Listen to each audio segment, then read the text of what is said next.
When pianists think about improvisation, they often think about just adding notes, just add some more notes, but that's not really what improvisation is. Improvisation really starts by identifying where that piece of music is already leaving space. Through the melody, through the structure of how it's written, where is the space? And that space is inviting you to bring in color, to bring in weight, to bring in chord improvisations. That's where you need to start with thinking about an improvisation on a piano, is where are the opportunities? This way you don't get lost in just adding notes for no reason. Okay, so now I'm going to talk about Amazing Grace, and I'm going to show you how I identify those opportunities, but it's almost every beat where the melody is not present, right? So we have May beat before the melody goes. So the question that comes to my mind first is, what am I going to do with that one beat? Look. Am I going to leave it purposefully open the way it is written in the hymn, or am I going to do something with it that creates some sort of weight or color or feel? Even that simple little feel, not adding notes, what it's doing is it's suggesting movement. It also mimics the pattern that's coming in the next piece of the melody. Da, da, da, right? So where's the next one? 2, right there. There's another one. What am I going to do there? Well, we do have the natural progression of the song. We have the piece that's about to go to the C chord, right? Da, da, dee, dee, dee, right? So perhaps I'm going to give us something that's going to lead us there on that beat, right? We've already got this. Maybe I'm going to add in a 7th there to let us know that we're coming to here. So we've got beat, beat, beat, beat. You can see where I'm going with this. All of those beats are inviting you to do something. You may choose just to leave the space in the beginning.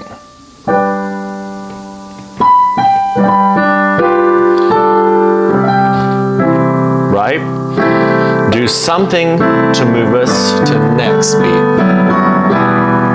I lifted my hands, played the same chord, higher on that beat. Same thing I did there. Beat, open. Now, here's a big one. 1, 2, 3, 4, 5. You've got basically 2 measures here to fill. So what are you going to do here? Well, it depends on where you are in the progression of the song and how big you want to get. You might just repeat with some arpeggios, but see how that's all filled, right? Or you might do something bigger, like a big embellishment.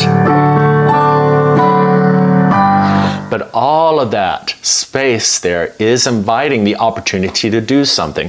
You'll notice that I haven't really lost the melody in all of this. Why? Because the melody line is not necessarily the place for the opportunity. A lot of people start improvising and all of a sudden you lose the song. Where's the melody? What, you know, and we're going to lose some of the melody inevitably as we begin to get things very big on the piano, but we want to always hear a sense of the melody. It's kind of like having a line that's then broken in 2. Oftentimes our minds finish the line even though it's not there. I'm sure you've seen that old visual trick. Well, it's the same with a melody that's so well known as Amazing Grace. People are hearing the melody in their head. So you lose a note here and there because you're embellishing, fine. But I'm talking about where are those silent beat opportunities. So they're here, here, here, here, here, here, here, here, here, here, here, here, right? You see what I'm doing?